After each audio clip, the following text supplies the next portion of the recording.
નમસ્કાર મિત્રો, સ્વાગત છે તમારું અમારી ચેનલમાં. અને જો તમે પણ ધાણા જીરું પાવડર બજારમાંથી તૈયાર લાવો છો તો એકવાર આ વિડીયો જરૂરથી જુઓ, કારણ કે અમે આ વિડીયોમાં તમને એકદમ આસાનીથી અને કોઈ પણ જાતનું શેક્યા વગર ધાણા જીરું પાવડર બનાવતા શીખવાડવાના છીએ. તો વિડીયોને શરૂઆતથી અંત સુધી પૂરો જોજો. સબસ્ક્રાઇબ કરો અમારી યુટ્યુબ ચેનલ કિચન કલાને અને બેલ આઇકન દબાવો અમારી નવી નવી રેસિપીઓ સૌથી પહેલાં જોવા માટે. તો મિત્રો, ધાણા જીરું પાવડર બનાવવા માટે આપણે 1 કિલો જેટલા સૂકા દાણા અને 250 ગ્રામ જેટલું જીરું લીધું છે, જેને આપણે એક દિવસ એટલે કે 7થી 8 કલાક જેવું તાપમાં તપાડીશું.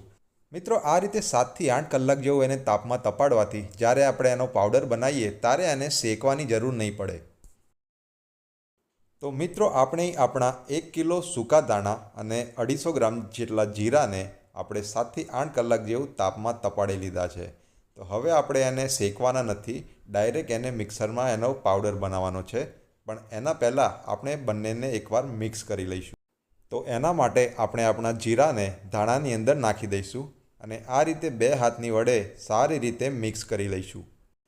મિત્રો, જો તમે ચાહો તો આની અંદર તજ, લવિંગ કે તમાલપત્ર જેવા બીજા અન્ય ખડા મસાલા પણ નાખી શકો છો, જેથી આપણો ધાણા જીરું પાવડર થોડો મસાલેદાર થાય છે. પણ અહીં આપણે એકદમ સિમ્પલ ધાણા જીરું પાવડર બનાવવાના છીએ, તો આપણે એવા મસાલા આમાં નાખવાના નથી. પણ જો તમે ચાહો તો નાખી શકો છો. મિત્રો, આપણે આપણા સૂકા દાણા અને જીરાને સારી રીતે મિક્સ કરી લીધા છે. તો હવે આ રીતનો એક મીડિયમ સાઇઝનો મિક્સર જાર લઈશું અને એને મિક્સરમાં ક્રશ કરીને એનો પાવડર બનાવીશું. મિત્રો, એક સામટા આપણે એને ક્રશ નહીં કરી શકીએ, એટલે વારાફરતી એક વાર કરીને આપણું મિક્સર જાર ભરીશું અને એનો પાવડર બનાવીને કોઈ વાસણમાં કાઢતા રહીશું. તો મિત્રો, આપણો મિક્સર જાર ભરાઈ ગયો છે. તેની ઉપરનું ઢાંકણ બંધ કરીશું અને મિક્સરમાં દળી લઈશું.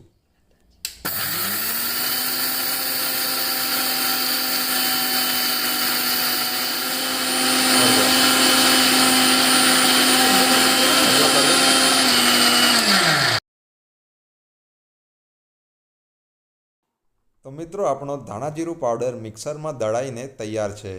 તો આપણે એને એક વાસણમાં કાઢી લઈશું. પણ એના પહેલાં આપણે એક ચાળણી વડે એને ચાળી લઈશું, જેનાથી જો એમાં કોઈ મોટા ટુકડા રહી ગયા હોય તો એ અલગ થઈ જાય.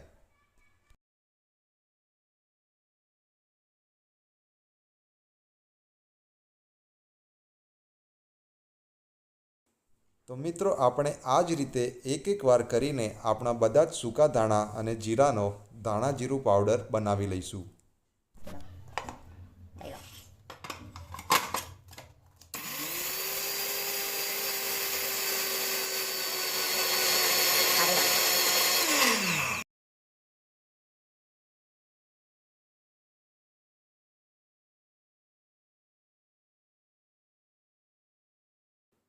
તો મિત્રો, અહીં આપણે 1 કિલો સૂકા દાણા અને 250 ગ્રામ જીરામાંથી લગભગ 1.25 કિલો જેવો આપણો ધાણા જીરું પાવડર બનાવી લીધો છે.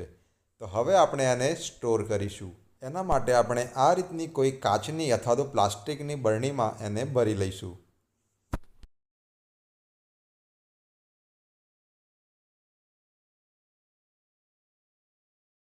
તો મિત્રો, તમે જોઈ શકો છો, આપણે 1.25 કિલોગ્રામ જેટલા ધાણા જીરું પાવડરમાંથી એક આખી અને એક અડધી બરણી ભરી લીધી છે. જો તમારા પરિવારમાં 3થી 4 લોકો હોય તો 1.25 કિલોગ્રામ ધાણા જીરું તમારે 1 વર્ષ માટે પૂરતું છે. તો મિત્રો, તમને આ વિડીયો કેવો લાગ્યો અમને કમેન્ટ કરીને જરૂર જણાવો. જો વિડીયો સારો લાગ્યો હોય તો લાઈક કરો અને અમારી ચેનલને સબસ્ક્રાઈબ કરો.